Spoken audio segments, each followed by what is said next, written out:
Ordo, a historian of Latin America, but specialized in modern Mexico. This teaching is about a very important thing that happened just on Sunday, which was that Andrés Manuel López Obrador, the long-running candidate, three-time candidate for the Mexican presidency, won finally and by a landslide last night. As we can see here, only the state of Guanajuato, which is sort of the home of the Catholic Conservative Party, PAN, is the only place that resisted this wave of really every other state voted for him. So,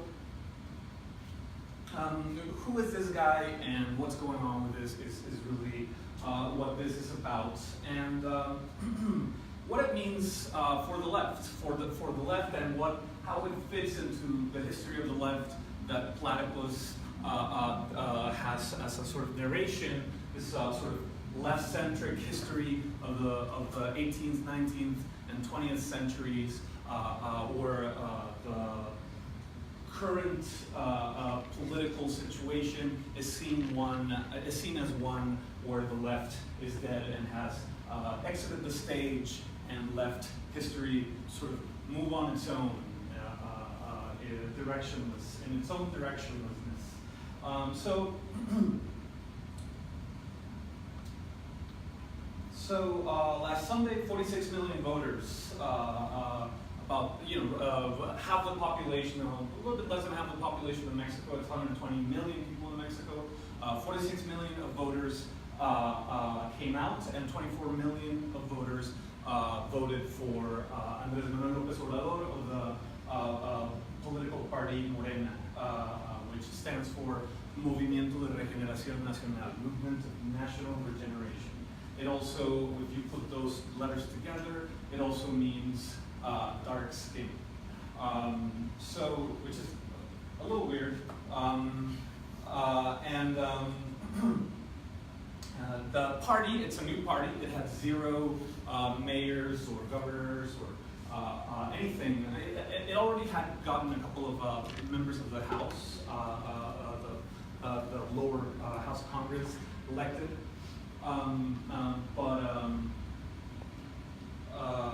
From 0 to having 5 states, the mayorship of Mexico City, which is a sort of almost vice presidency in Mexico, and the presidency. It's a dominant party from 0 to nothing in Mexico, starting this December, when there's the transition, the change of power, the way that you have it here in January after the elections. So turnout was massive, historical, like never before, and although the campaigns themselves were very violent, because there's a lot of sort of regional, localized gangsterism in Mexico, the voting itself was the biggest that Mexico has ever seen in its history, and also extremely peaceful. There was no sort of rioting of any kind or stuff like that, which was warned about. So here you have the results of the election.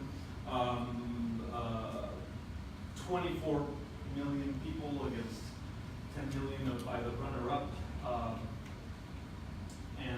What do we have over here? 90 million voters, 45 million voted for Andrés Manuel López Obrador, who I'm just going to start calling AMLO, as usual, about a lot of things that happen outside of the country, the U.S. media is, actually about everything. The U.S. media, the U.S. liberal media, the mainstream media is very confused about what's going on. There has been comparisons to Bernie or to Chavez or to Trump, it really, and the sort of the left media, the Jacobins or the Dissent magazine, or what else? What's left magazines like? Counterpunch is not even a thing anymore. Like these the Nation or something. These things, these publications are sort of excited about him, but don't even know exactly how to be excited about him, because what they want is a kind of exotic third world anti-Trump guy, and it's very hard for them to turn AMLO into that, because that's not what he is at all. Actually, I would argue that for the more conservative, say The Economist or something, these other publications that are saying that he is like Trump, they're kind of right, but not exactly. They're kind of right, they mean it in a bad way. I think there's something positive about the way that Novus Ordo is someone like Trump. So, I don't think, to begin with, I don't think he's really a leftist. I don't think he's a socialist. I'm not trying to fit him into this mold, which is, I think, a mistake that Jacobin and all these like this sort of DSA milieu do. And really what he's about, and I wrote it here, I'm sort of prevaricating right now, is what is important about what happened yesterday or 2 days ago is that it was a spectacular manifestation of a desire to make national democratic politics legitimate again, and democratic not as a democratic party, but as in the rule of the people. National democratic politics legitimate again after a catastrophic last few years, when people felt like a tiny elite had given up on governing and was simply in it for themselves. We had in the last 6 years in Mexico a take the money and run type of government. So. But to go back a little bit, I want to talk a little bit about the Mexican Revolution and the history of the last 100 years. We're going to zoom past it. So in the 20th century, began in Mexico with a civil war that was caused. It was a civil war that was caused by the collapse of Mexico's government at a time where it was being pressured by the sort of explosive growth of U.S. capitalism in the late 19th century and early 20th century. Basically, the kind of economic expansion and the pressure that this put in directly on Mexico as a place where this capital was going to expand to in the 19th century made government as it had been done, earlier in the 19th century untenable, and there was a 10-year-long civil war that basically mobilized society as a whole, and this is a rural society at this point, a very poor society. It mobilized society as a whole, created this whole series of discontents, and military organization became political organization, and by the end of the revolution, a group of sort of military leaders had come to power that had to respond to the political organization, the mobilization that had taken place during the election. During the Civil War that lasted 10 years. So there was then a period of Reconstruction in the 1920s when a whole series of where all these movements were sort of movements and guerrilla groups and regional warlords were sort of fighting each other and competing in all these different ways to pursue their goals and also to become very wealthy, to kind of enrich themselves. The leadership, famously, the leadership came from the sort of lower middle ranks of society. People with 6th grade educations who became sort of millionaire rulers of the country by means of their military performance in the Civil War. And among all these groups, there was many socialists. The IWW was there. There was all kinds of influences from European socialism, which was going on at the time. During this period of Reconstruction, the Russian Revolution was at its height, and it had a huge impact on the way that politics was done there. So this Reconstruction happened in in terms of all this sort of radical politics that was taking place, but also at the same time as something that was happening while the sort of revolutionary socialism was already in the decline. So in Mexico, as everywhere else in the world, in the 1920s, whatever radical, by radical, whatever Marxist socialists were involved there were defeated in the 1920s in Mexico. And by the 1930s, what you have is that all these movements organize themselves into a political party, a single big political party whose only whose only ideology is revolutionary nationalism. They sort of bring together all these demands and try to negotiate them in one single party that has its sort of labor sector, its agrarian sector, it has its a whole sector that's called the popular sector that is for like bureaucrats, because of course with this kind of system there was a flourishing of bureaucracy in the country. There was just massive expansion of desk jobs for everybody, and the party itself became a sort of a means for upward mobility within Mexico. At the top of the ranks, upward mobility meant very, very upward mobility. Having many houses around the world and that kind of thing. But also, you could be working a corn agriculturalist or something, and move up to a desk job and maybe become the mayor of a place or something. So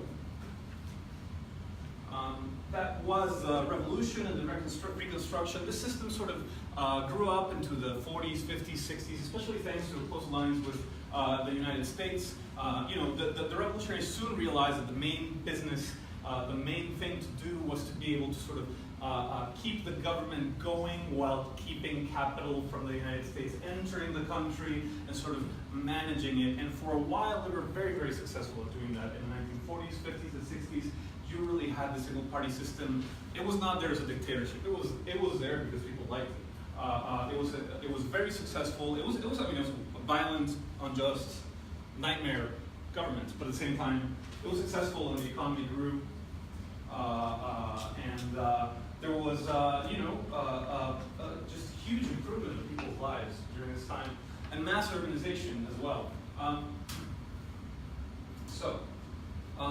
In the 50s and 60s, it reached its peak, and then along with all the other sort of welfare states of the world, with sort of the New Deal coalition in the United States, perhaps even with the Communist Party in Soviet Union, the 70s, 80s, and 90s saw a sort of a decline, a sort of the what's the word that I use this to be clear? A disintegration. I forgot that word. A sort of a disintegration of the sort of social pacts that in the 40s, 50s, and 60s had produced this kind of growth and this kind of stability, which of course, again, it was not a good stability, it was just stability. So this is taking place, and in the 1970s and 80s, you have this guy, Novus Ordo, entering this party as the way that many people entered it. A sort of a lower middle class person looking for improved conditions in their lives, with a sort of talent for activism, and a real desire to. There was the way that he got big was that in the late 1970s, they found all these like oil reserves in his home state of Tabasco. Well, first he had participated in a governor's campaign, but in his home state of Tabasco,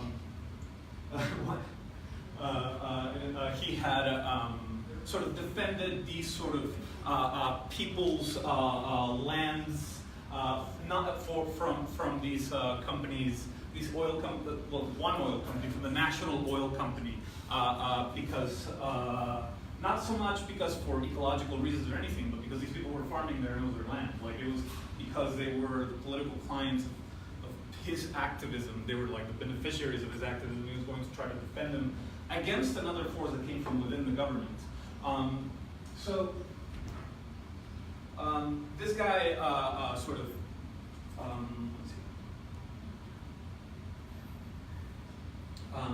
He worked in the PRI. The PRI at this time, this is a single party that I'm talking about. It was sort of splitting into two because its roots in grassroots politics were sort of shrinking and disintegrating, and the people, there was a sort of a new generation of technocrats that was trying to actually shake off these roots, get rid of the leadership down there, so they could sort of take on the party as a whole.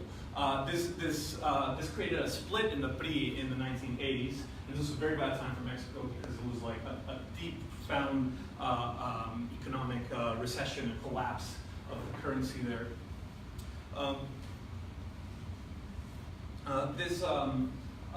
It split into two. It split into two political parties, and he went, of course, with the side of the politicians, not with the side of the technocrats. So the technocrats kept the PRI, and the politicians sort of got into this other party called the Partido de la Revolución Democrática, the Party of Democratic Revolution, the PRD. So I want to talk a little bit, this whole question of López Obrador, where he comes from in the left. This is the left. The left was the generation of 1968 and 1989. These were the kids of the new left who grew up and, they lived through the repression of the new left, the student left of 1968, and grew up to take power. In the 1970s, they were the ones that had the Trotskyist Maoist grouplets. They were the ones that wrote great books of history, sociology, anthropology, and started all kinds of research institutions and stuff like that. And they were also the ones that sort of participated along with the PRI in sort of trying to shake off the sclerotic politics at the grassroots, trying to renovate the politics from a technocratic position. Especially in the 1988 to 1994 period, you had this group of people that had been leftist activists, new leftists, student radicals in the 60s and 70s, who were also the neoliberal reformers. They were also the ones pushing for privatization, also the ones pushing for what's called electoral reform. So, here, for example, we have the author, well, he's not Mexican, but they invited him to this dinner, Gabriel Garcia Marquez, from 100 Years of Solitude fame, Elena Poniatowska, who has been writing many books forever about the 1968 massacre. You gotta write what you know, And this guy who was a leader of this sort of generation, he had been part of a Maoist student group in the 60s, organized all these sort of political networks in the 70s, went to get a PhD in economics at Harvard, and returned ready to destroy the party from within. So this new generation of kids, AMLO was not part of that. AMLO was what they wanted to destroy. He was part of the sclerotic politics. So this is the sclerotic politics they're talking about. All these sort of nationalist guys who talk about the revolution and negotiate at the bottom, defend people's lands, but at the same time, they have to do some business that doesn't help everybody at the same time. Like they're doing local, regional politics in terms of political negotiation, dealing with people, recruiting. So that's what they wanted to get rid of, these sort of fancy neoliberals. And as they won, this was the split that happened that I'm talking about, the PRI and the PRD split. This became a kind of the sort of ruling party of neoliberal reform. In the 90s, this became the sort of the party of resisting neoliberal reform. And PAN sort of played a role kind of like the Republican Party during the Clinton years, which was be even more sort of neoliberal in a way that helps them triangulate these reforms in a way that where the PRI can say, well, we're getting a lot of pressure over here from this side. So in the 90s, you have this situation where the single party regime kind of starts allowing this participation, not without conflict, especially 1988 was a very shaky year for this kind of stuff. A couple of other things about the PAN and the PRD. The PAN in the 1930s started as, while the PRI was sort of coming together as its right-wing opposition, the right-wing opposition to Popular Front alliance of liberals and communists and all this stuff, which the PRI came from. So, if you oppose that in the 30s, you're a fascist. I mean, this is really what I'm saying. The PAN was coming from a kind of Hispanophilic, Catholic, U.S.-hating fascism. They had, dreams about, having like a Spanish, like Habsburg monarch come and rule Mexico or something. And the PRD was actually, it always was a one-man party. It was, most of this time, the party of, throughout the 90s, the party of Cuauhtémoc Cárdenas, who was the son of the sort of, the hero of the Mexican left of the 1930s, Lázaro Cárdenas. So, AMLO joins, he's in the PRI, he moves over to the PRD, along with Lázaro Cárdenas, who of course is a great hero to him at this point, not with Lázaro, with Cuauhtémoc Cárdenas. And what happens next? Cuauhtémoc Cárdenas sort of runs a few more times the presidency. They do. The PRD does gain some representation in Congress. This all really becomes a full-on three-way party competition in the 1990s when the PAN finally wins the presidency. Very famously, Vicente Fox, who you guys have probably seen, he did a lot of sort of clownish kind of anti-Trump things on the YouTube where he was saying he was going to run for president of the U.S. or something. He's really an embarrassment at this point. He just like makes YouTube videos, and the whole country of Mexico is asking Vicente Fox, please stop posting.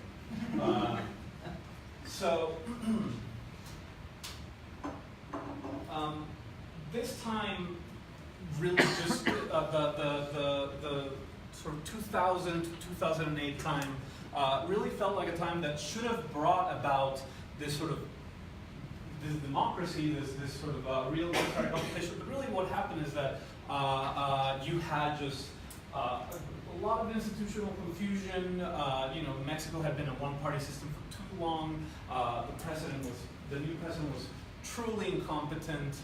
The left was sort of like good at being third place. Like it wasn't good at trying to get to the second place, nor would it disappear.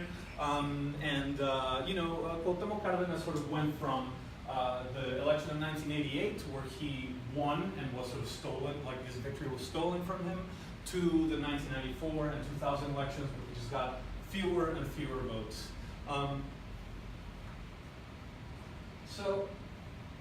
During this time, Novus Ordo is climbing within the PRD from having been the candidate for governor of Tabasco and losing to becoming the sort of the boss of the party, the president of the party in the 1990s, and then in 2003 becoming the mayor of Mexico City, which is again a strange sort of position to be in. This is a strange political office because it's a sort of vice presidency of the country that the opposition can occupy.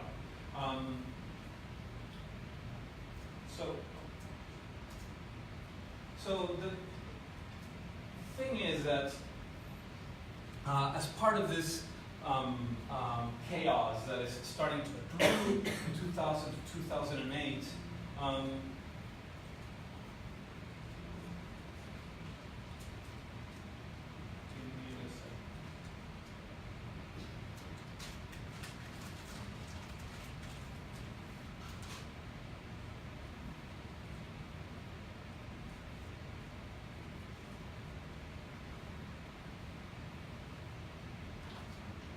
So in 2006, with Cuauhtémoc Cárdenas retiring, AMLO ran for president. There was still a time when people were really optimistic about party competition, and the PRD still seemed like a kind of a proper left party of some sort, or a legitimate one. And he won. He won the election, and there was, but he won it by very little, or maybe he didn't win it. I don't know. It was a very tight race where there was clearly malfeasance. There was clearly sort of a fraudulent pushing the victory toward the side of the pan. It's always been very hard for me to be like, yeah, it's fraud, because it's like, it was really like a 50-50 kind of thing, where it's like, yeah, it was fraud for like 0.4% of the vote or something like that, so it was not like a clear mandate either way. See, I need more slides. So he runs again. This is like a sort of 2006, 2007, 2008 are these completely catastrophic years, because 2000 to 2006 you still had this. It was a kind of a messy political situation, but it was still a time when the global economy seemed prosperous, and there really was this need to get rid of the single party system. There was all these sort of new publications, this sort of new freedom. Like there really was still society really was being held back in the sense of democratic participation and like sort of freedom of speech and things like that by there being a PRI. These were of course very, very weak ways of being held back, but they were there. When the AMLO's victory and his claim that this was a fraudulent, not his victory, his defeat and his claim that this was like a fraudulent defeat, it really was a blow to the legitimacy of the government at the time, and then this sort of got much worse in 2008, 2009. 2008 with the sort of with the collapse of the financial system, with the arrival of the recession, but also 2007, 2008 with the militarization of the war on drugs. Basically, they tried to bolster the legitimacy of the regime, which was flagging, by sort of militarizing society and sort of persecuting the cartels, with this intention to just eliminate the leaders, which of course meant terrorizing the huge networks of people around them, which sort of spread well into society, in all corners of society. So 2012 was probably, it was just a very depressing election. It was a very depressing time. You have the situation where the PRI returned, and the PRI was able to return for a few reasons. The first was that nobody really cared about politics anymore. People just wanted peace. People were just tired of the massive increase of violence and just a sense of insecurity and precarity that had grown in the country during the previous administration. And in 2012, the PRI returned simply because it had this sort of grassroots equipment still going on there, this sort of clientelism at the bottom of society, because it was very close to the two big television networks in Mexico, and also because there was no clear political project of any kind. Novus Ordo did really well in that election, again in 2012, but he was second place. This really was a win for this guy who was really a nobody. He had no political experience. He knew nothing. He was like a picture. Somebody put a picture on the TV and it's like, this is the president now. So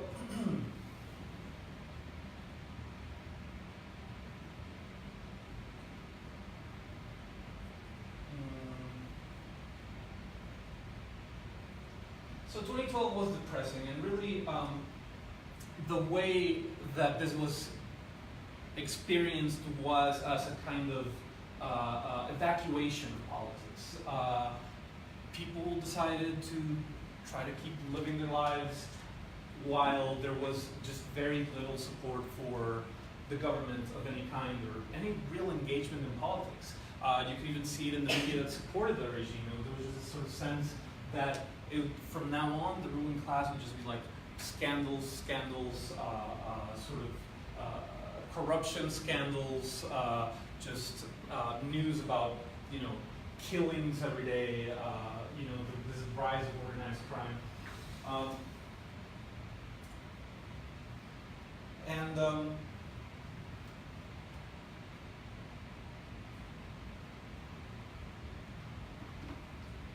And you know, a lot of this had to do with the fact that the PRI had, in many ways, the sort of the neoliberal PRI of the 1990s, the one that I showed you the picture with Garcia Marquez and stuff. They had been victorious in sort of dissolving the political bonds of society at the bottom. They really had, I mean, this was already happening, this was something that was happening globally, but they had succeeded in sort of removing these clientelistic, these forms of patronage, all these sort of connections within society that could be politicized, and it really became this kind of Hobbesian sort of war of all against all, and this was the president who represented that. Here we have him with the Queen and telenovela wife. It's got like a nice, you guys probably have heard about the Ayotzinapa, the disappearance of 43 students. And then, you know, as part of this whole process of legitimization was the way that he completely failed at giving any sort of clear line about what Trump meant, because this guy really expected, like, you know, Obama to rule for 1,000 years and just be nice to him while he ruined his country. He wanted people to be polite to him. That's what Peña Nieto wanted, because that's all he could deal with. So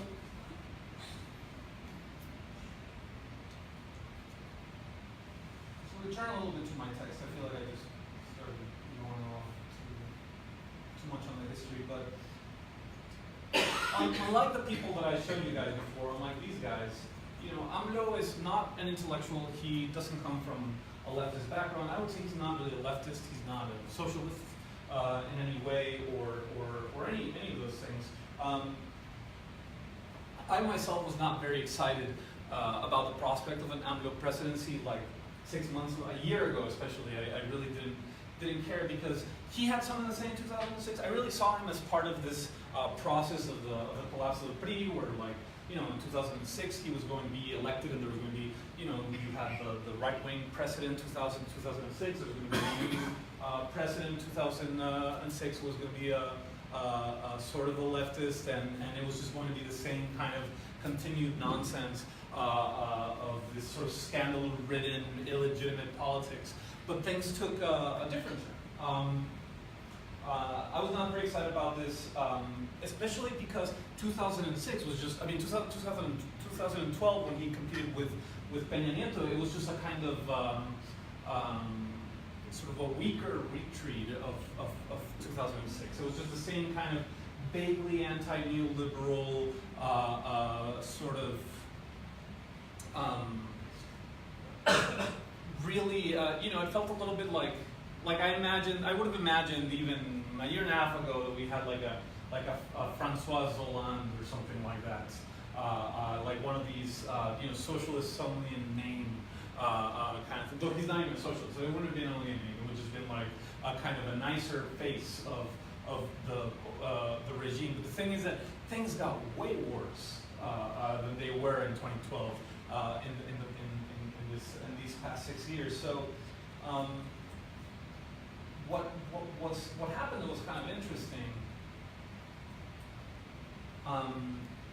You know, well, in 2015, the midterm election was even more hopeless than the 2012 one, because nobody came out to vote. There was all these independent candidates running for local office, and they kind of won.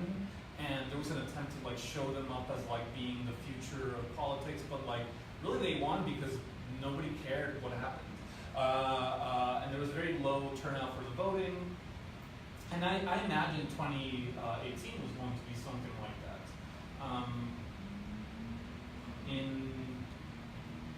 But something happened, and I think a lot of this was a sort of this Ayotzinapa moment.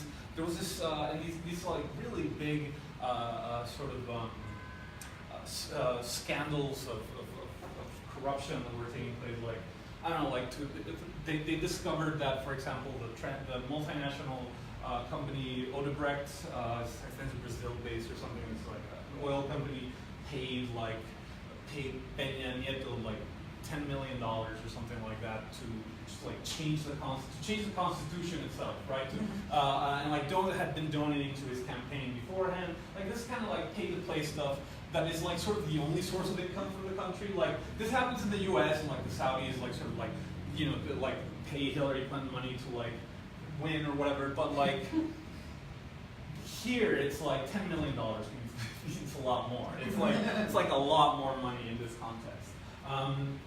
And really with the Ayotzinapa situation, what you have is that the moment that people started sort of figuring out, like when people started investigating like who killed these students, people realized that there was no real difference between the cartels and the government. There was like this sort of, the more you dug, the more bodies people were finding, the more sort of connections people were finding between local politicians and federal politicians in Mexico City and the cartels. And it just became this whole thing where, as Skeletor over here says, Ayotzinapa was state terrorism.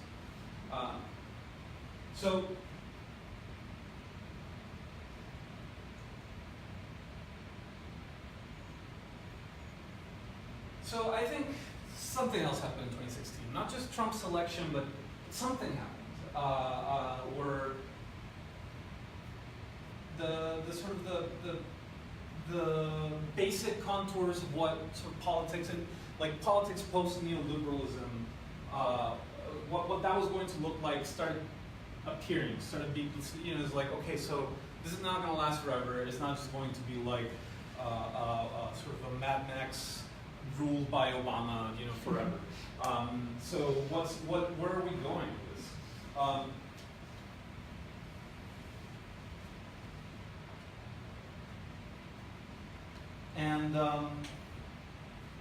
As I put it here, between 2012 and 2018, Mexicans realized that actually no one was in control. There was nobody in the driver's seat. The precedent was some kind of, bad artificial intelligence experiment. The military and the police were just another violent cartel.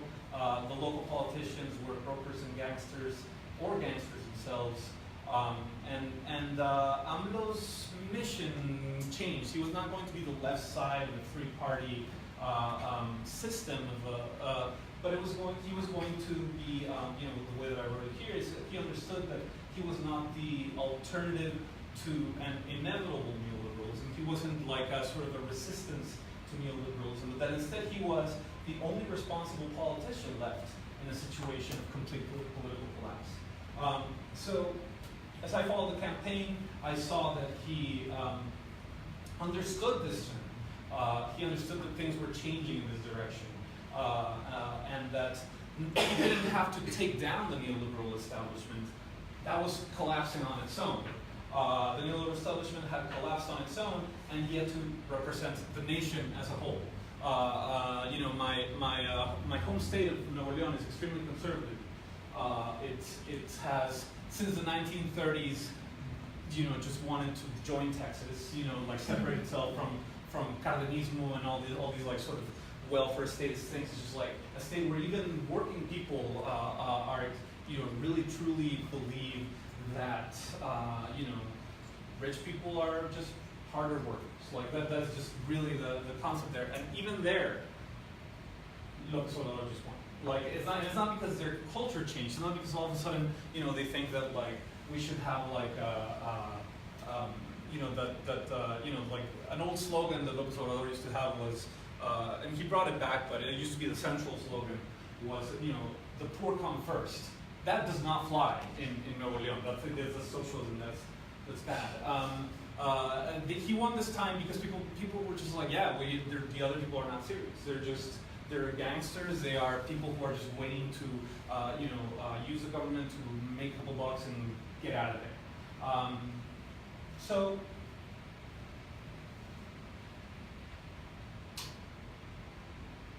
This is a video. This is a shot from the campaign, from the debate. the content, the three-party system, the PAN, PRI, and PRD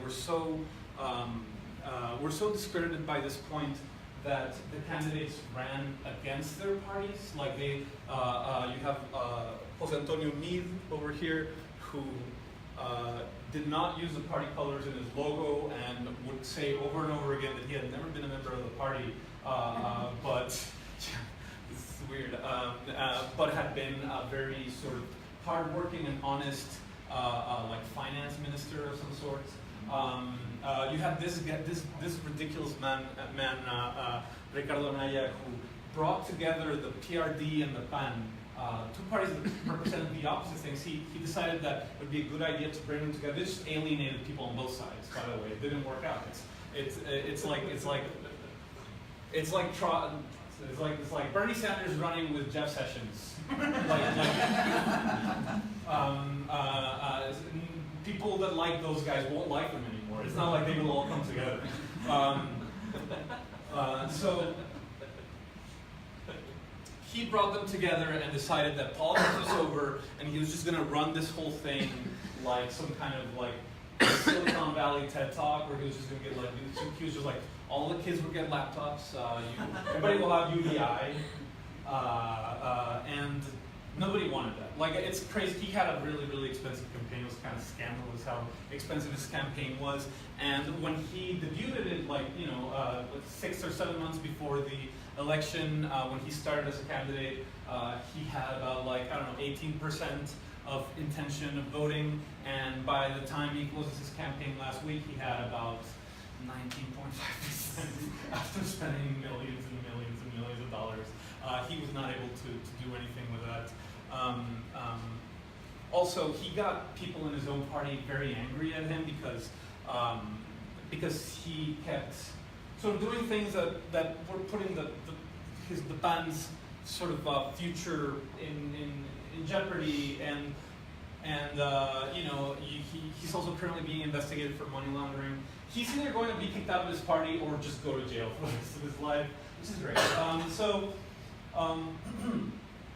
The contenders ran against their own parties, as I said before, and AMLO's party got a couple of really tiny political parties to run, but it was and people have made a big deal out of it, but it's not really anything. He just incorporated existing political machines into this new party, Morena, that he had founded, and just, if anybody wants to join, but the leader is him, right? There was evangelicals and Maoists, these two political parties. One run by these sort of missionary, right-wing evangelical people, tiny party, and one run by, I wouldn't call them Maoists anymore, but who come from Maoists and are really good at doing sort of basic ground level organizing in slums type kind of areas. But they're also very, very tiny. It's not all the slums. It's just like 2 cities or something like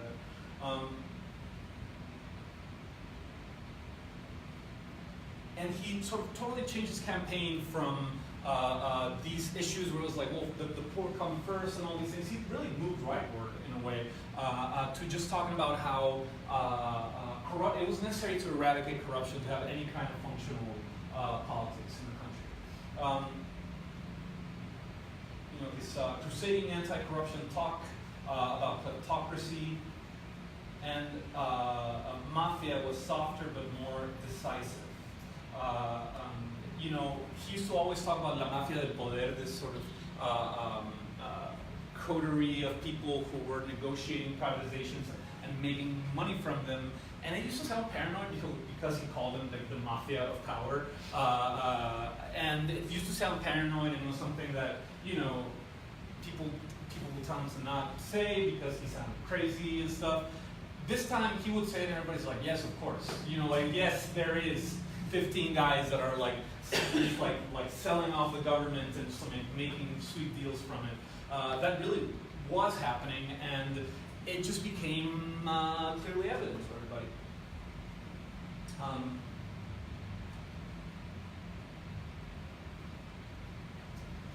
So, what else did he say in his campaign?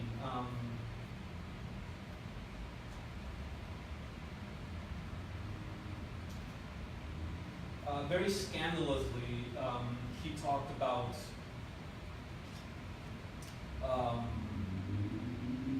offering amnesty to people that work for cartels but are not like murderers or high-level people. Sort of this really not so much being about the amnesty itself, but about the reduction in sort of this militarized persecution of crime. I mean, the cartels are some of the biggest businesses in Mexico, so a lot of people work for them, which means that this sort of war on drugs in Mexico has criminalized huge parts of society.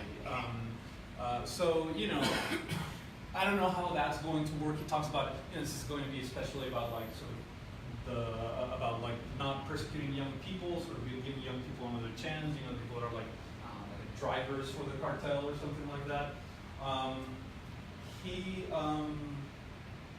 Of course, every other candidate was like, oh, you're going to be soft on crime, these people are murderers, etc. Nobody cares. Like, nobody, like, it was incredible how he was just quiet in the debates. Like, no, he wasn't even saying anything because people were, like, everybody was sort of overheating to try to sort of bring him down as somebody who was corrupt or funded by Russia.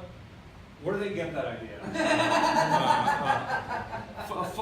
Funded by Russia, or you know, funded by the cartels, or it's going to be like we're going to turn into Chavez or something, into Venezuela, all into Chavez.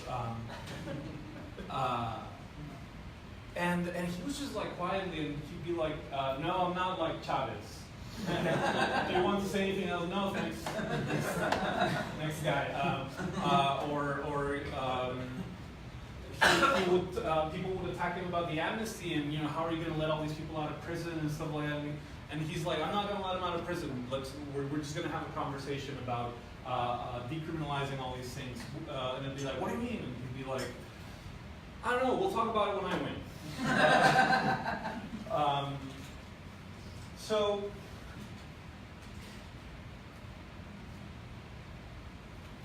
And very, very interestingly and importantly, he was the only candidate that never did any virtue signaling against Trump. When they asked him about Trump, he was like, I am looking forward to have a respectful conversation with him. We will always defend our country's interests and the interests of our compatriots who are in the United States, working in a sort of honest way. So, you know, we will respect the Trump administration, and we hope that they respect us back. Everybody else was like, we will get Justin Trudeau to help us beat Trump or something. Like, everybody was like just having these like sort of international community fantasies about what they were going to do with Trump. But he was just like, no, we're going to deal with him in like sort of the direct way. This is the only thing that can happen here. We're not in a position of anything else. So, unlike the other candidates, though, he was the one that visited Chicago, Los Angeles, and all these places and campaign stops to talk to actual immigrants, right? Like, that is the real thing. Like, they want to, these guys wanted to sort of do, you know, they wanted to post about how good they are and how bad Trump was, but they have never met, you know, little village Mexican, right? Like, they just never have. He stopped in Pilsen Little Village like twice, Novus Ordo, during his campaign. So,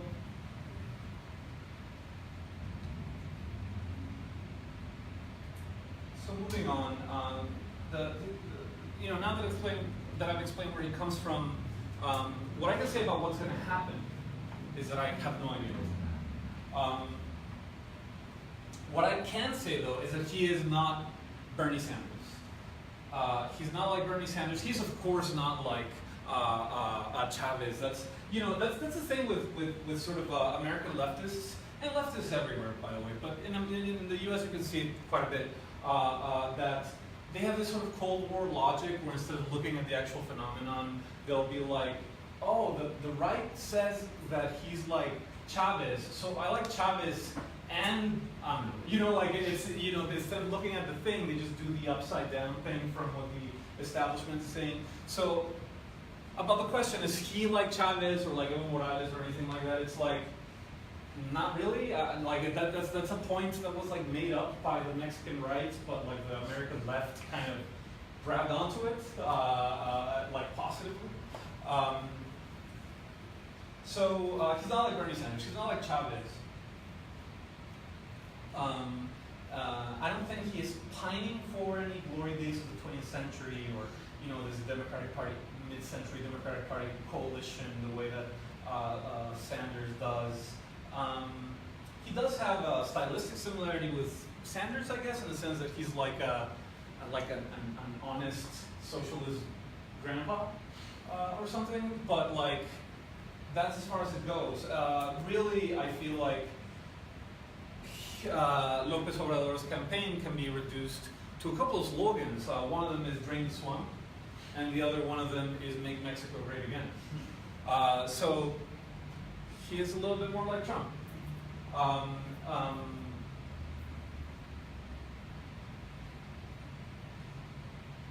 Mexican politics really was a swamp, and really much more, and a swamp that is like right there. It's not like sort of like deeply sort of ingrained in society and then fully empowered the way the American one is. No, it's really a small group of people that have very little legitimacy and have been massively voted out last Sunday. So there really has been, even last Sunday, a massive swamp drain taking place.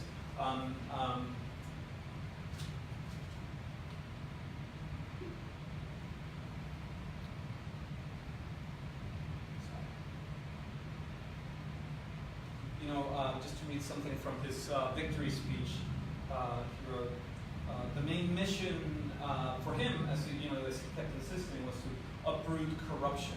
So he writes, he said in his victory speech, corruption is not a cultural phenomenon, but the result of a decadent political regime. We are certain that corruption is the main cause of social inequality and the violence that ails us. Eradicating corruption and impunity will be the main mission of our new government.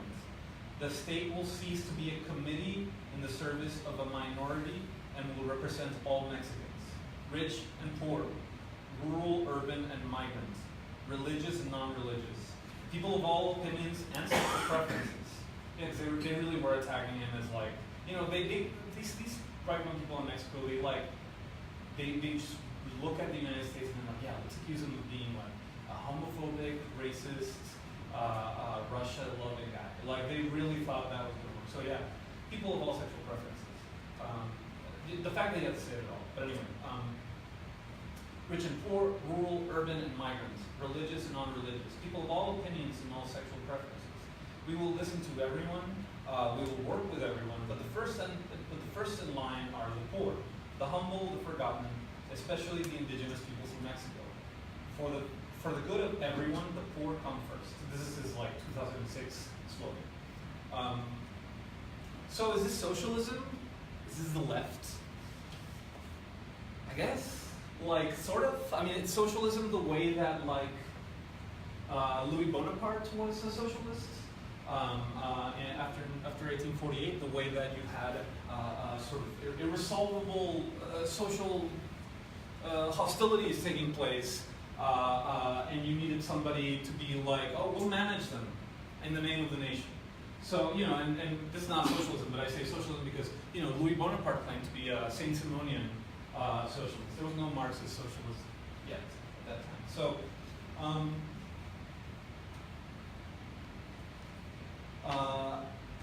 I don't think that he will fix things. I don't think those policies are even thinkable or possible at this point. I don't think there are any sort of administrative magic bullets or anything like that to fix the country. But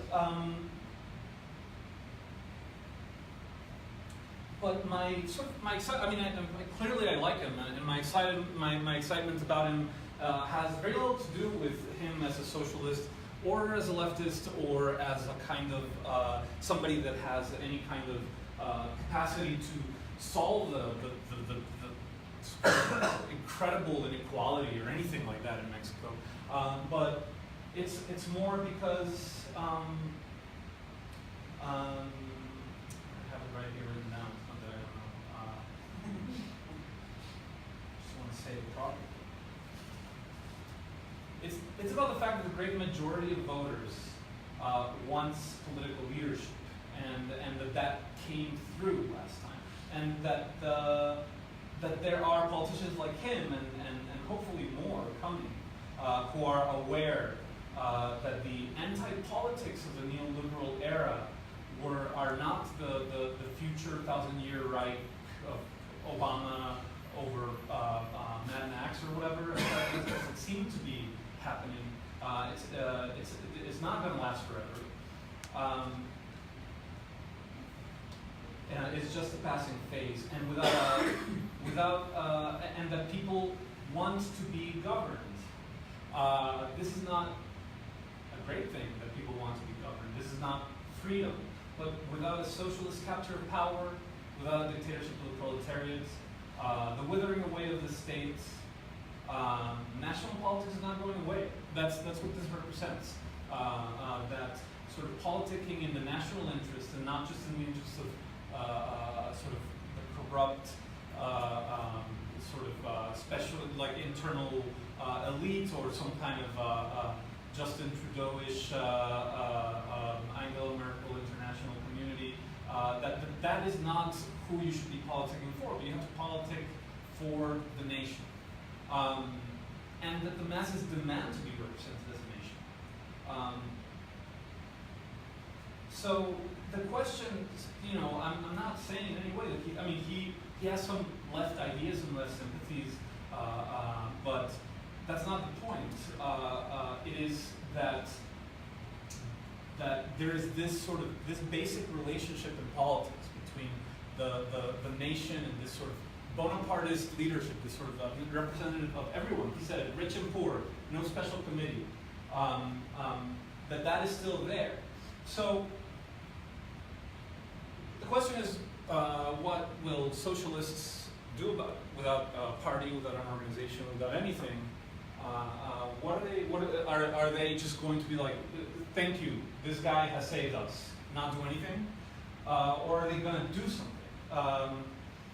It took AMLO 5 years to build a party from scratch and take power, so how long will it take us? So yeah, that's their speech. Thank you.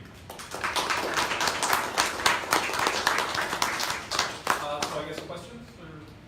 You go back a few slides to that painting you showed us at the beginning. Oh, sure. I had a question about what's the is the man in the lower right hand corner and the group of men in the upper left with the swords, are those the warlords that you're talking about? No, these guys are the sort of the revolutionaries over here. Okay. This is the old 19th century Mexican sort of military ruling class who like to pretend they were like German Junkers. So they would actually get like uniforms and look German. They would really like the sort of Bismarckian look. Okay, and I have one more question. What's the article that This one? Yeah. This is Article 27, which is about land distribution, and sort of says that the state has the authority to redistribute land, if under certain rules. But all the land in the nation is ultimately the nation's and not the property of any of its private owners. Article 123 gives it's also from the Mexican Revolution, from the Constitution of 1917. It gives people the right to strike and form unions without being persecuted. Also, it has all these things about like sort of labor courts and stuff like that. Yeah. So I think I have this right, that most of the upper and lower houses and the mayor of Mexico City, those are all Morena, right? They won a majority. Yeah. What, I don't know anything about Morena, and then what do you think this means for this president? Our platform is That's it. Like Right. it's just he just appointed a bunch of his sort of collaborators to take over these positions, and there's some people that rightly maybe with some reason are concerned about a sudden return to single party rule in Mexico. But I think that's the least of our problems right now. Yeah. I have two questions. Okay. Alright, the first one is more specific one, which is about the role of violence in the election. Mm-hmm. Because how do we know that Ordo was not also involved? Like 200,000 people killed in one field. Not in the election. Like in the Massive. Like, in the election there was a lot of violence. Yeah. Massive scale. So I'm wondering how the position in relation to the role of political violence and relationship with security forces, for example, compared with paramilitaries and militias in this country. The second question is more, I guess, conceptual or political, which is, alright, we know that this emphasis on corruption is not new, and is indeed coming from a kind of, well, let's put it where it's coming from, but it has limitations as a explanatory framework, right, for capitalism, as a personifying capital in a way, right? We have the elites, they're very corrupt, and we have to get rid of them, and then we will be free, and so on. So, what's your response to that? Yeah. Well, about his relationship with cartels and violence. This was a very violent election where a bunch of local candidates were killed, like 15 or something like slots. Totally, 140. No, 140 candidates or Yeah. Maybe candidates and staff or something, but it was staff, probably. Yes. Maybe So yeah, it was a violent. Politics in Mexico is violent. It's been going on like that, and it affected all the different parties. It affected Morena, it affected the PRI, it affected the PRD and the PAN. It affected all the different political parties, and it's not a violence that's coming from any one particular political source. It's a violence that's coming from the disorder that's been sort of accumulating because of political reasons, because of this attempt to militarize and death squadize the war on drugs. You have all kinds of hyper-violent authorities at a regional level. So, when you're running a local candidacy, it's very easy to get into trouble. From whatever party that you are, it's very easy to get into trouble and to get killed. I think the violence during the election is sort of a manifestation of the how bad the country has gotten. Like for journalists as well. Like that's a huge problem that's been getting worse and worse. But for every single sort of facet of public life. Staff was getting killed and stuff like that, but like I don't think like there's no sort of political line to this violence. Is what I would say about the violence in general and whether Novus Ordo is involved in it. He has been caught. What are his public statements regarding The campaign idea is to stop the war on drugs. And then you ask him how, and he's like, well, there's going to be all this amnesty, and we're going to reorganize the military and the police to follow this sort of central command instead of them working as separate gangs, because there's like a very sort of balkanized security agencies, and get the military out of it, but form like a special kind of centralized, not war on drugs, but like I don't know, security. It's probably not going to work. I don't think it's going to work.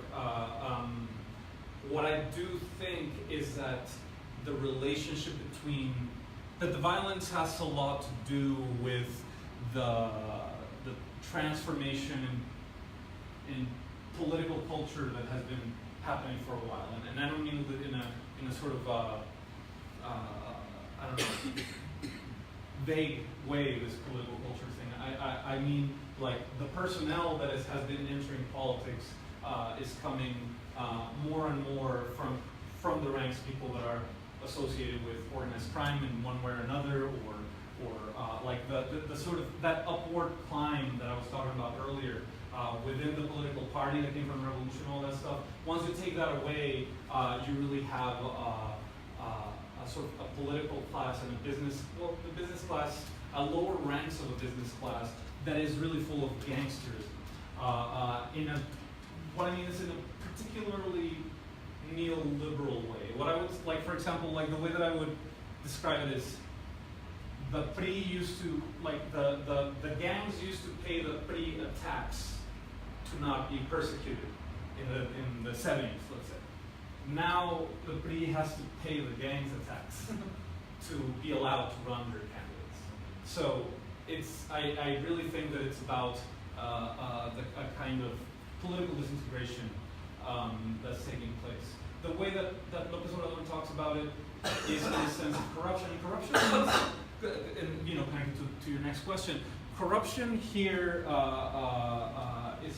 it plays a very ambiguous role. I like the way that he talks about it is not just in terms of like personal enrichment, but more in terms that the whole institution of government has become a sort of a system where, like, you know, the people bringing in the money are the death squads. You know, like where the people, like, where the way that you pass laws is to actually sell them to the highest bidder.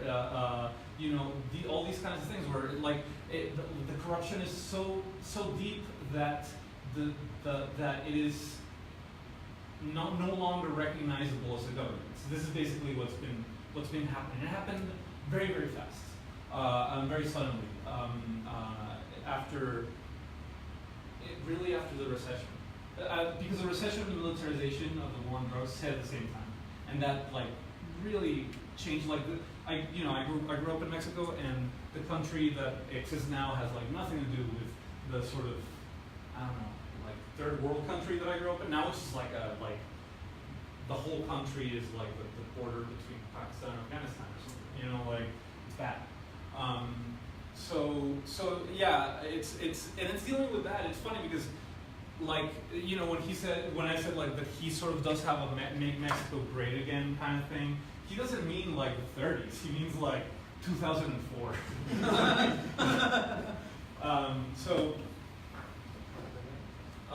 Anybody else have a, yeah?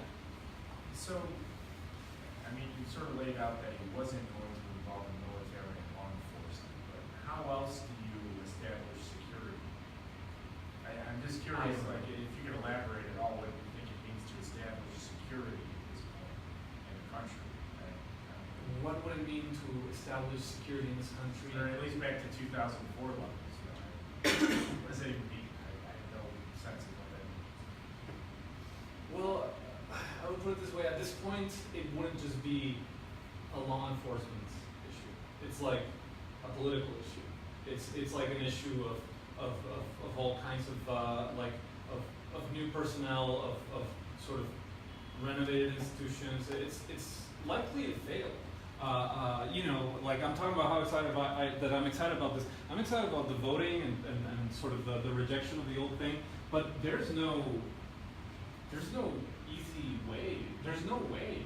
There's no policy to do this. Like, you need, like, Is the next you need candidate going to be a general? Hmm? Is the next candidate after him going to be a general, you know, to win the presidency, or, you know, whoever security? I don't know. I mean, that would seem to For a be while, it logical. looked like there was some ambitions to have some kind of coup or even run a candidate from the Mexican military, but it didn't pan out. It didn't work that way. And he does have specific proposals about this sort of centralization that he wants to do, and sort of to get rid of one thing that he really is doing is to get rid of the secret police. Like, that's the thing that he's said over and over because they really sort of work.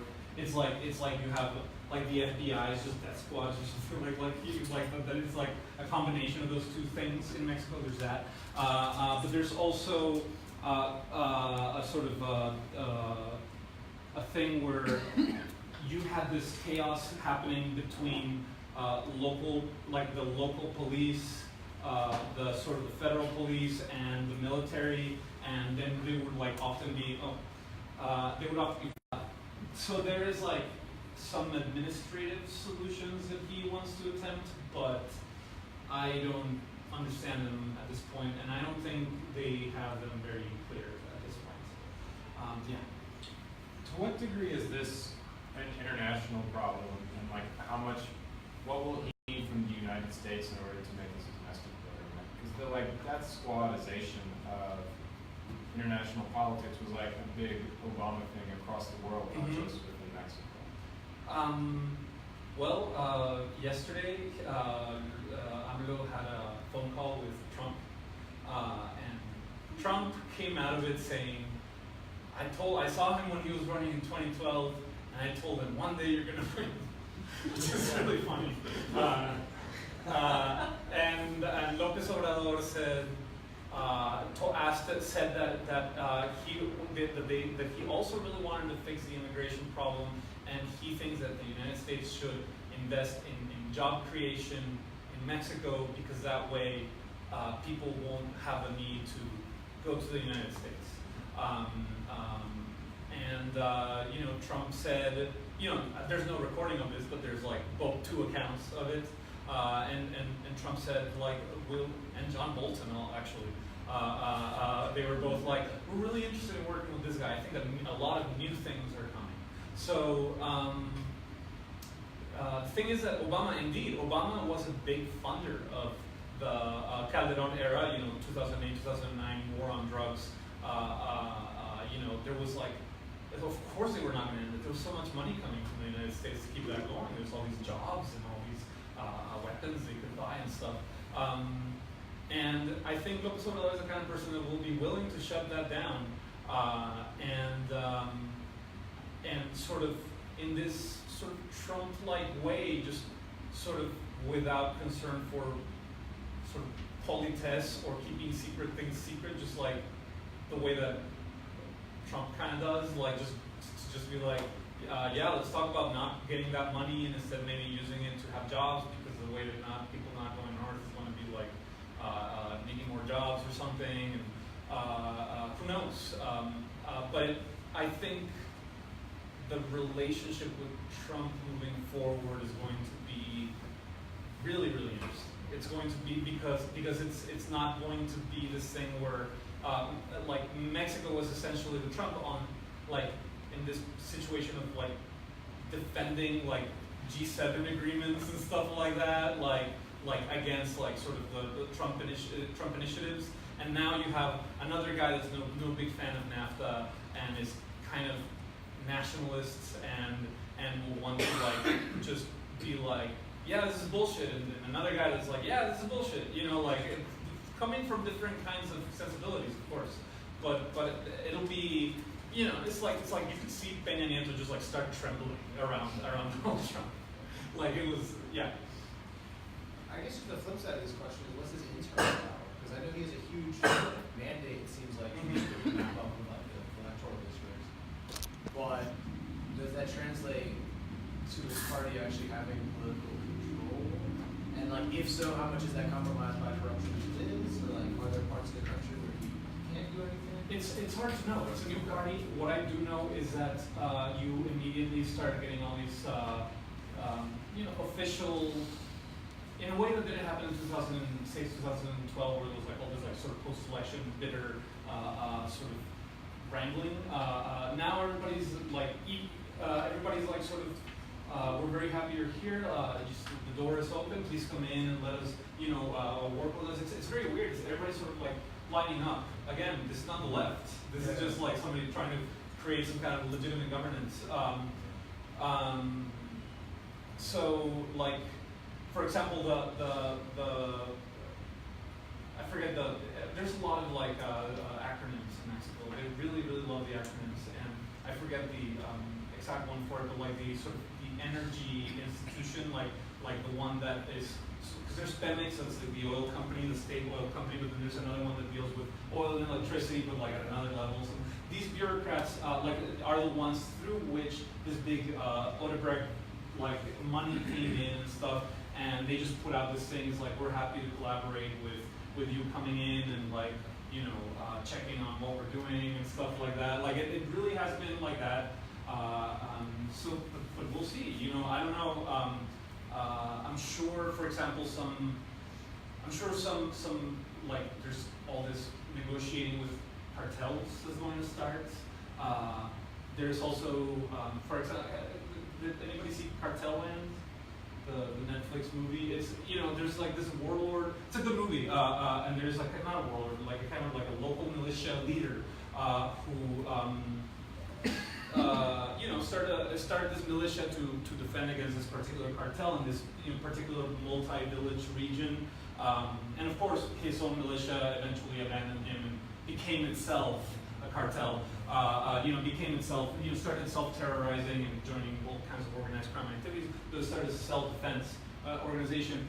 But the first leader sort of remained a kind of local hero with all this sort of influence there and stuff like that. And Morena invited him to join the party and like run for Congress and stuff like that. So I do think, which I've been saying, you know, I'll just say, I've been saying since 2010 or something like that, that they should just like turn the cartel guys into politicians, to make them legitimate as a way to like pacify it. That's what happened after the revolution. You had all these you know, sort of bandit-like figures who became paramilitaries, and you invited them to write a constitution with you. They stopped being criminals. That's how Chicago works. Yeah. So I'm wondering, I don't know how much you know about this, but like the left in Mexico, or like the nominal left that like actually claims to be, you know, Maoist, Marxist, you know, whatever else. What have they? Are they? I mean, you talked about that like kind of essential Maoist group that joined Moreno. Are they like, you know, because I think in the U.S. basically we're seeing the left just kind of self-liquidate into the Democratic Party. Is there something similar going on in Mexico? Did the left survive the 2012 years?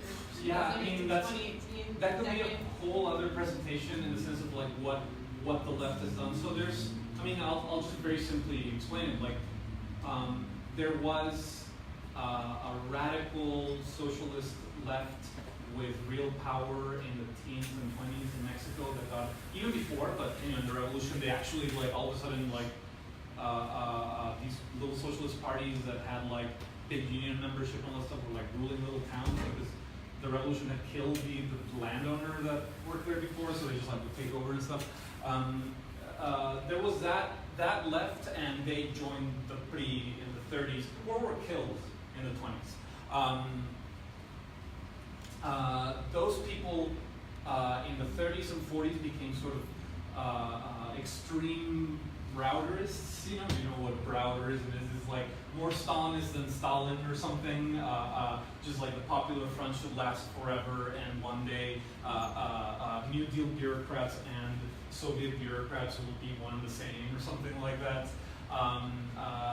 There was that side of the left. Then there was that sort of just became totally useless or existed within the political party. And then you have the new left, which really started, it's very similar to the United States. It started in the 60s as a student movement, as a kind of really about like sort of democracy and free speech and all these things. And of course, there was old sort of Maoist academics and stuff like that sort of around, as they always are, prowling for youth.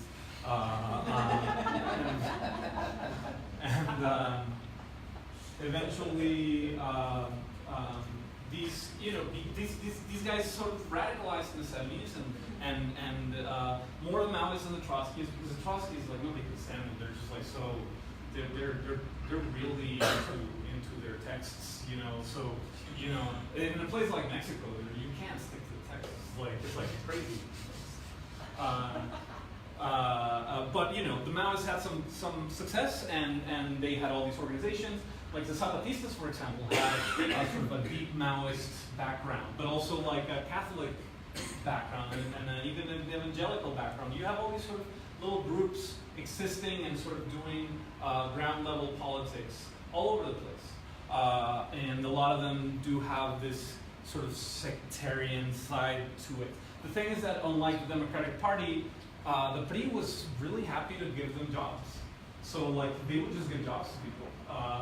They're like, oh, you're an anthropologist that goes and does your anthropology work, and you're a Maoist and also organizes the peasantry or whatever. Do you want your own research institute? Like the PRI was really good at that. Yeah, because it's a revolutionary government. There was sort of waves of integration, and once the PRI was collapsing, that last wave of integration was the kids that I showed you, you know, all sitting around the table, who were actually like, it was a brilliant generation of 68 kids who succeeded in joining the PRI and destroying it by depoliticizing it. And after that, it's hard to say. I mean, That was the development of the PRD, though, right? no, the PRD, no, that was the neoliberals. The PRD was a resist.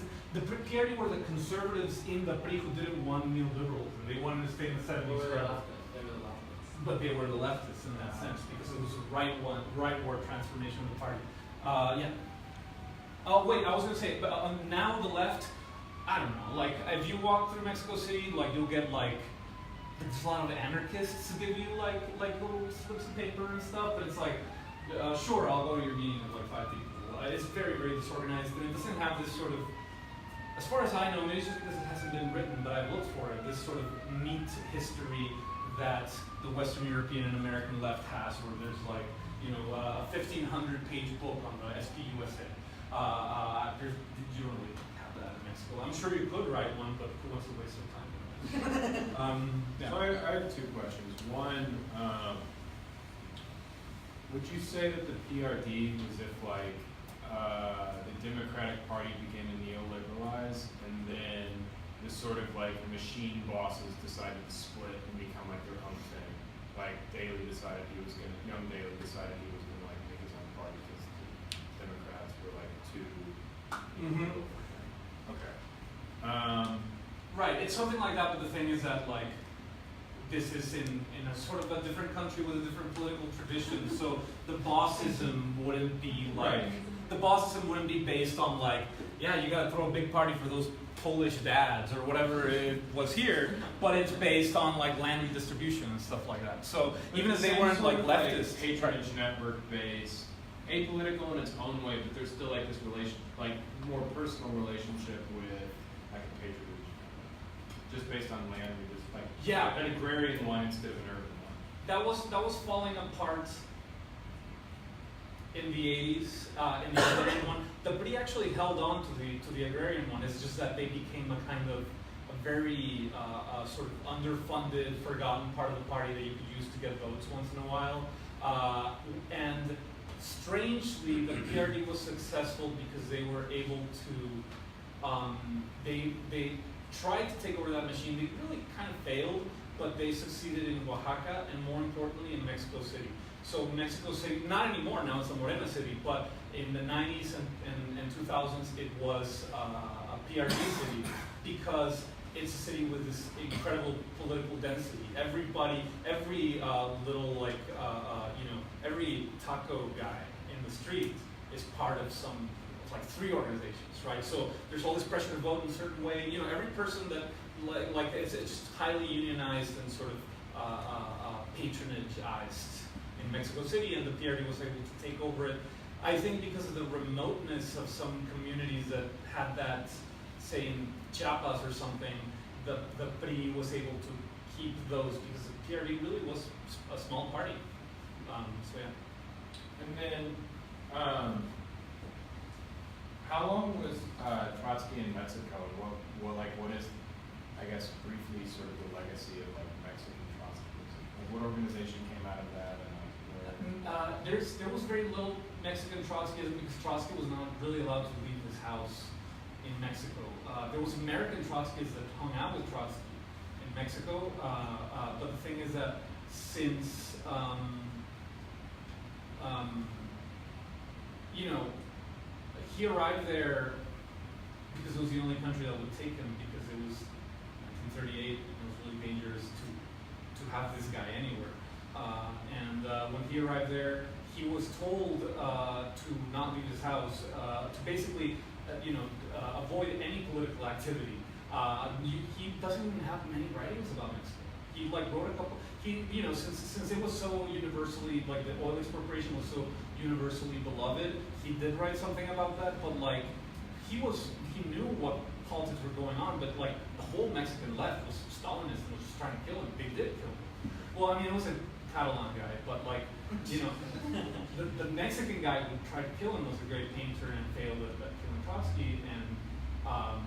But there was probably 20 Mexican assassins after him. So I don't know. Mexico's relationship with Trotsky was just that's where he lived for 2 years and got killed. What sort of role did in the sort of disintegration of the political establishment, how did that play out in terms of the unions? Yes. Mexico's unions were a big chunk of the union movement was led by this guy, Fidel Velázquez, who was ever since Lombardo Toledano, who was the left-hand man of Cárdenas back in the 30s and sort of founded the connection between the unions and the government. He took over after him, and he was extremely opportunistic. He made a sort of a great art of being a total opportunist and had all these quips about what a cool opportunist he was and all this stuff. It was terrible. He was always wearing shades even indoors because he was that sketchy. He was really cool. So this guy, let me show you pictures. I mean, I have to. He's one of my favorite characters.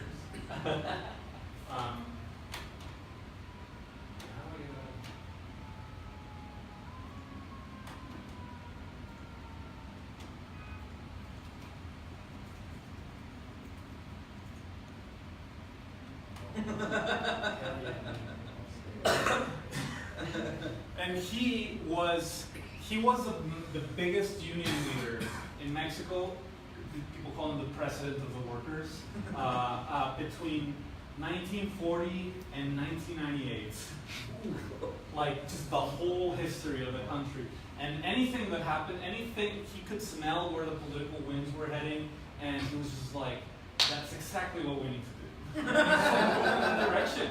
And this all started when, because he came to power as a top union leader in Mexico in the 1940s, and there was a huge there had been this huge strike wave in 36, 37 and stuff, and it was a sort of, not, I wouldn't say socialist, but very sort of strong, radical, demanding labor movement, and once the war started, the relationship with the United States changed a lot. So in order to fight fascism, this guy was his role was the government made striking illegal until the fascists were defeated, and he was a cop that kept them from striking or mobilizing in any way. And after that, he just kept doing that until the 90s. The other really big union thing is the teachers union, which is one of the biggest unions in the world, the Mexican Teachers Union. And right now it's split in the middle. One side is this other very, very strange looking person. There's something about labor, right? And weird looking people.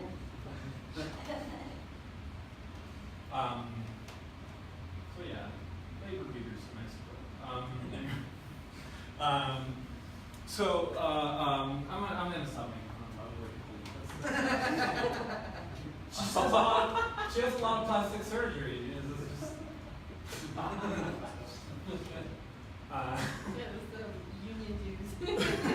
Yes. Even before that, like the big labor boss of the 20s used to like just be covered in like gold chains and gold watches and stuff. I don't know. It's labor in Mexico is really funny. What was I going to say? So in the 2000s, El Bester Gordillo, this person who we just saw on the screen, she supported all the sort of all the right-wing candidates, so like Fox and Calderon, like following this pattern of the predecessor who was not in education at all, but like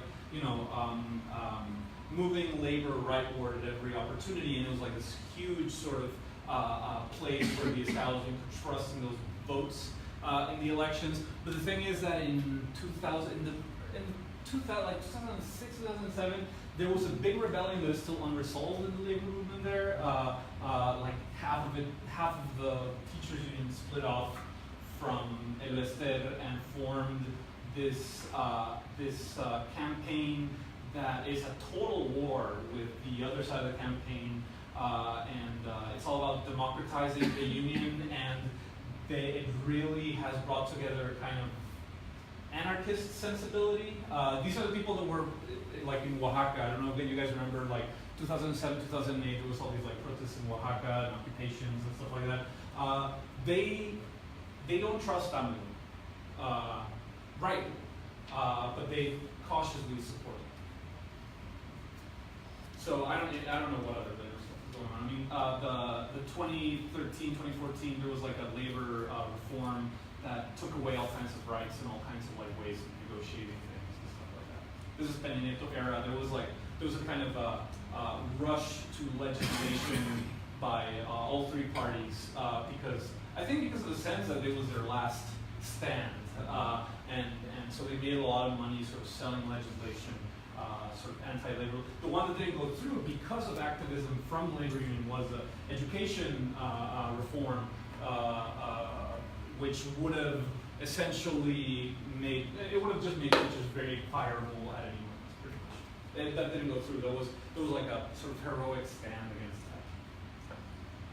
From the side that is against the plastic surgery, she wanted that to happen.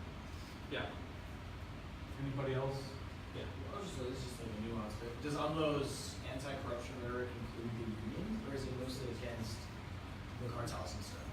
I don't know. What he said in his campaign, in his closing campaign, like victory speech, was this will also include people in my party and it will include my family. So I don't know. Because there's a lot of scam, like Cuauhtémoc Cárdenas' son, for example, from the PRD boss, like his son was involved in all these corruption scandals, so he was probably making a gesture toward that. I don't know if there's any more things. Yeah. Do you think it would be possible to carry out any sort of like thorough anti-corruption campaign without making Mexico a much more authoritarian place? Authoritarian. I think it has been authoritarian, and then it was authoritarian with different people benefiting from it, and now hopefully authoritarian will make the authoritarianism for a better purpose. Like we're not like I said at the end of what I was talking about. It's like we cannot expect for sort of national politics to disappear without a socialist movement taking power. How is that going to happen? I mean, violence can be reduced. You could have, like, he has been promising, like, freedom of speech and freedom of the press. Like, he's not going to change any of that. I'm sure he will. He won't. I mean, I'm sure he'll be fine in that sense. But it's still going to be a highly policed country because that's where we are at.